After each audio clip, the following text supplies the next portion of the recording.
Hey everybody, welcome to this week's Q&As.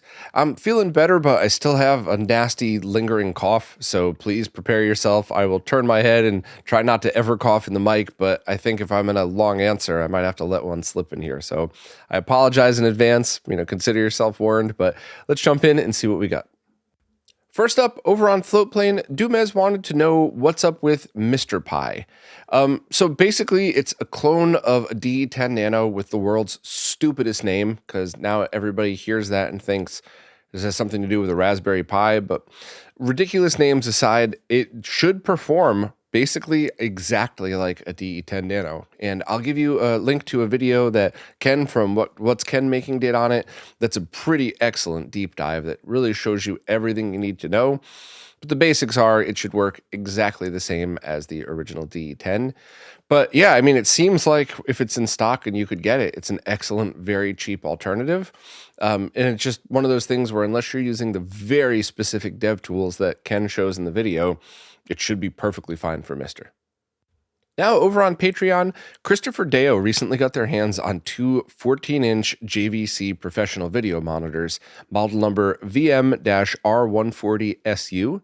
They have composite in and out, A and B ports, S-video in and out, RGB, and component in and out with no speaker. They can't find much of anything on the internet about these aside from a single throwaway Reddit post. There's no tech manuals or anything else. One of them has a good picture, but the geometry is off, but the color, brightness, and contrast all look pretty good. The other monitor seems to be in worse shape, and they can't get the colors and contrast to look good.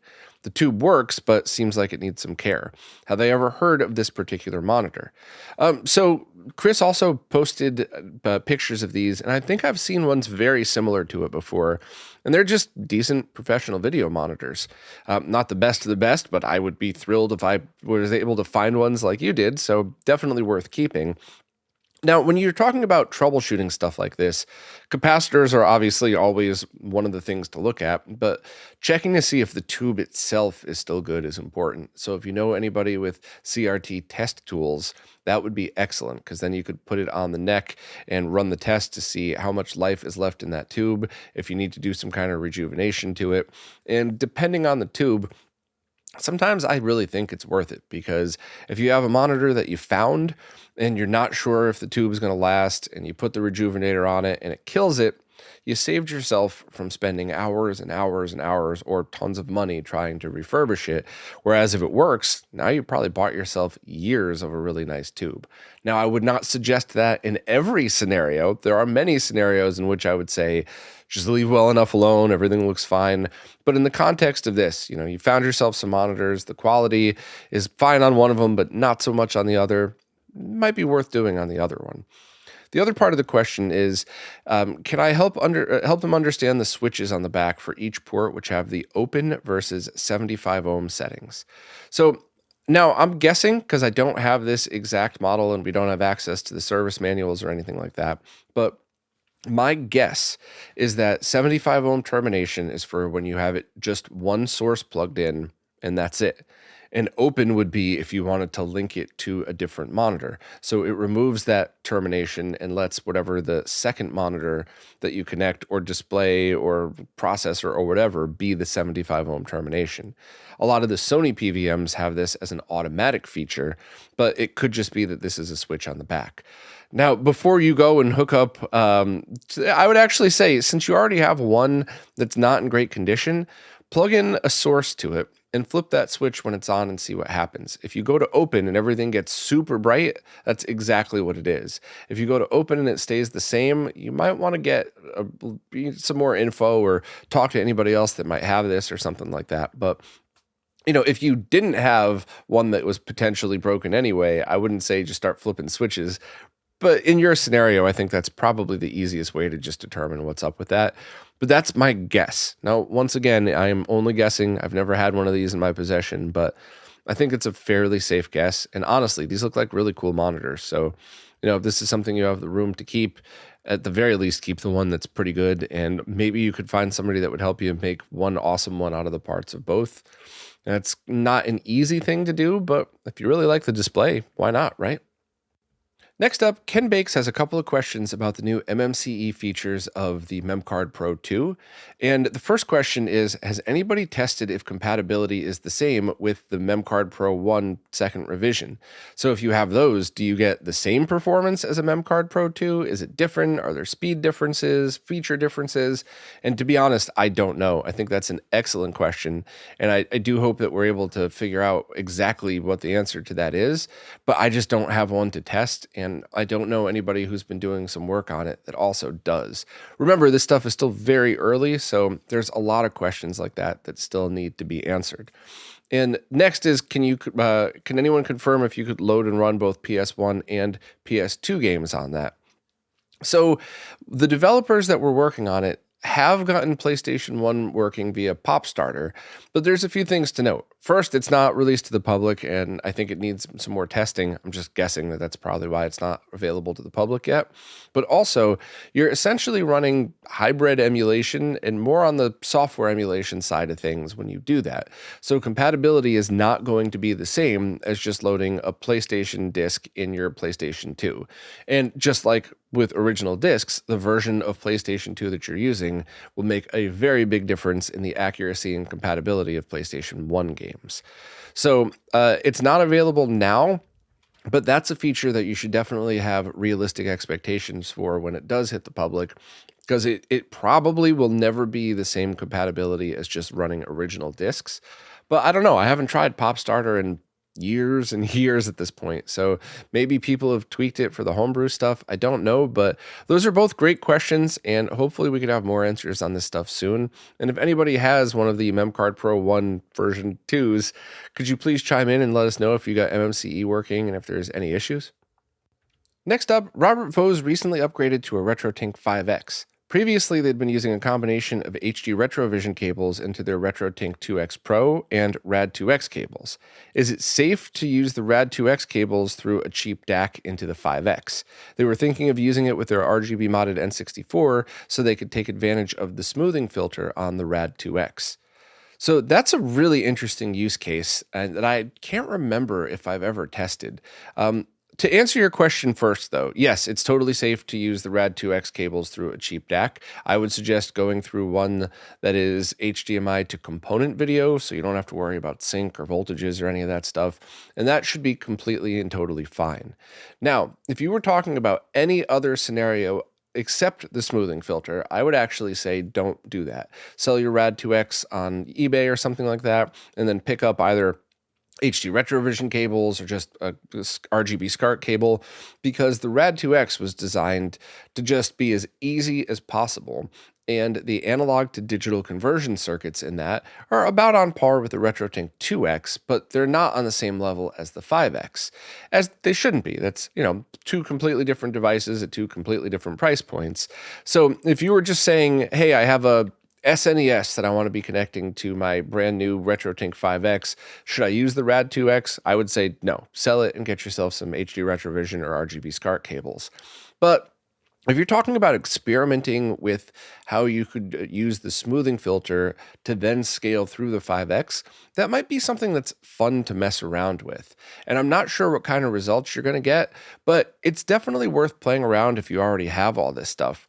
And as far as the cheap DAC goes, it's my opinion that these are very often tools in your toolbox. And if you're somebody that likes to tinker, and if you have a question like this, it sounds like you're going to use it again at some point in your life. So spending $20, $25 on one of those cheap DACs, even if you run this experiment and you go, yeah, you know what, that wasn't worth it, I don't like the way it looks, I think you could still sell your Rad2X on eBay or keep it as a spare if you got the extra cash for that. But I think holding on to that DAC isn't going to be something that you're mad about. I think you'll be able to use that in the future for many other experiments, to be honest with you. But if you end up trying that, let me know what you think, because that's one of those things that your settings, the game itself, and what display you're using it on are going to make big differences. But that's pretty interesting. Let us know how you make out with that if you decide to do it. And for the rest of your stuff, I would kind of just stick with HD RetroVision cables or RGB SCART and not really use the Rad2X. But the smoothing filter is a cool idea. Next up, Adam Ant recently bought an Atari 7800 on Facebook Marketplace. It came with a power supply, but the cable looked like someone's small dog or cat used it as a chew toy.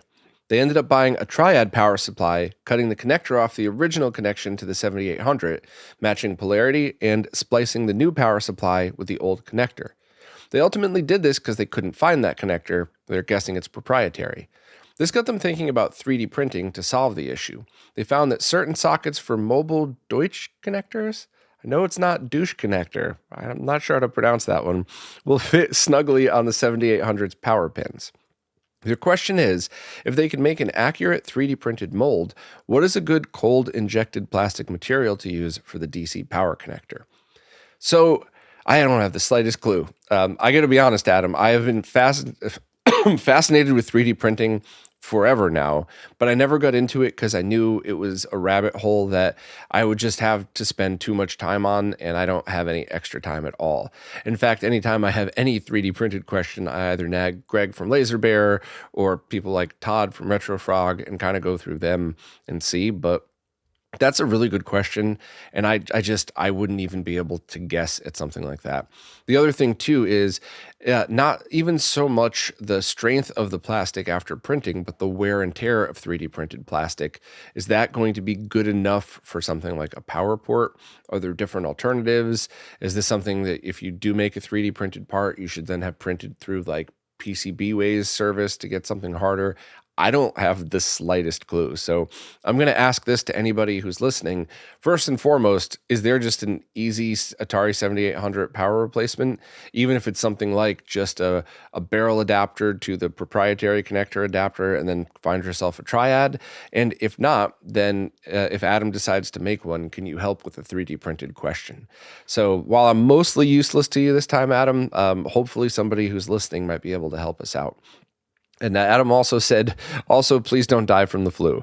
I'm past the point where I'm worried about having to go back to the doctor or the hospital or anything, but I am doing that really annoying thing where every 5 sentences I got to and take another deep breath so I don't just start coughing into the mic. So if I sound extra weird or shaky, that's why. But thank you, Adam. I also would like to not die of the flu. Next up, Lloyd Smart has been wondering about the best way to handle 6th generation 480p capable consoles like Dreamcast, GameCube, Wii, a handful of the PlayStation 2 library, most of the Xbox library, basically consoles that have a ton of 480p games. And their PVM 20L4 doesn't support 480p, and they can't afford or find a 20L5, so they've been looking at VGA PC CRTs, but also EDTV Plasmas. Would something like a Panasonic Viera be a good choice? It supports 480p via component, and they could pick one up relatively cheap in the UK. So I'm going to give you a short answer, but there's a lot to unpack here. The short answer is, if you could find one that cheap, definitely give it a try and see what you think. But I think I need to step back for a little bit to put things into perspective. First of all, for anybody under 30, EDTVs are not televisions with erectile dysfunction. It was extended in definition or enhanced definition TVs. I think it was enhanced definition. And basically, it was just a new way of saying, here's a flat panel TV that runs at 480p. And they often didn't have 480p native square pixels. So you'd often find those TVs with like 1280 by 1280 resolution. I can't remember if any of them were actually 720 by 480. However, they looked awesome. And especially if you're talking about in the context of just 480p signals.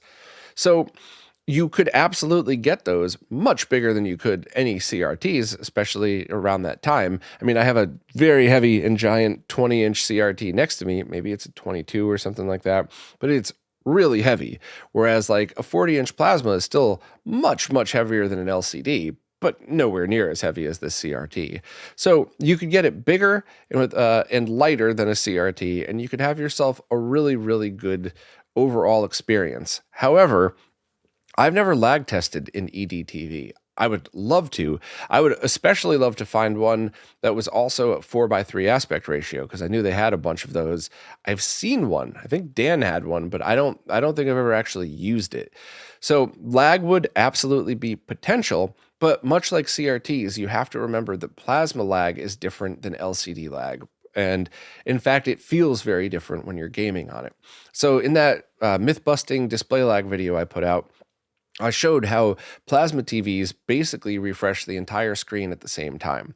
So 2 frames of lag really feels like 1 frame of lag for your average game, because you're kind of looking towards the bottom anyway, where there would normally be that 16 milliseconds towards the bottom.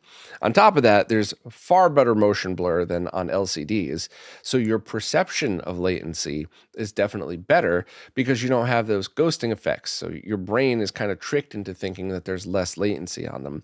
Same thing with HD CRTs.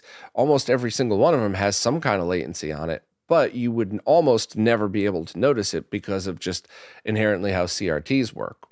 So my honest opinion is try both if you can.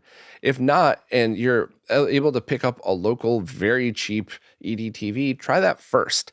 Worst comes to worst, you got to resell it or drop it off at a thrift shop or something like that. And that would stink because, technology like that's pretty cool, but it's something that might really be worth testing out. Now, that said, if you go to the route of a PC CRT monitor, as long as it's not yellowed and, meaning the screen itself isn't yellowed and beat up and old, it's probably going to look absolutely incredible. It's just not going to be as big and it's heavier and all of that stuff. You could also try to see if you could find HD CRTs, and those will accept other signals. So if you're in the case of something like the PlayStation 2, it's going to deinterlace 480i, but it could look excellent at very low latency relative to what an LCD panel would be if you plugged it in directly. So that's another option, and all are great. I think this is one of those scenarios that, since you already know that you're doing this for 480p and you're not trying to force 15 kilohertz signals to work, because why would you? You already have an amazing PVM. Then I think all of them are good options. PC CRT monitors are my favorite, but the other 2 are absolutely excellent, and you can get them both a lot larger. So kind of a long, wordy answer to you here, Lloyd, but I just wanted to make sure I put everything into perspective for you so that you're able to kind of say, all right, I'd be willing to try this out and, see what this is like. But honestly, you can't go wrong with any of those. So let us know what you do, and especially let us know if you end up getting that plasma. And if you have access to a time sleuth, by all means, have at it and see what you could find out about it. Well, that's it for this week, and I think I did a pretty good job stifling the coughs. I had to re-record a bunch of those just so I didn't have to go into coughing fits on mic here, but I think I did a decent enough job. But anyway, as always, if you want to participate in these, please just ask any question you would like wherever it is that you support in the latest Q&A post. The way these services work, it's really hard to figure out what's a new question on an old post. Plus, as you saw here today, I like just scrolling through the services as if we were hanging out at an expo or a bar or a coffee shop somewhere and just kind of chilling and giving answers off the top of my head. I really like these to be laid back and just kind of just chill conversations with people. So any questions you got, fire away. And of course, and as always, thank you to everybody who supports in absolutely any way, because it really is you who's keeping all this stuff going. So thank you very much, and I'll see you next week.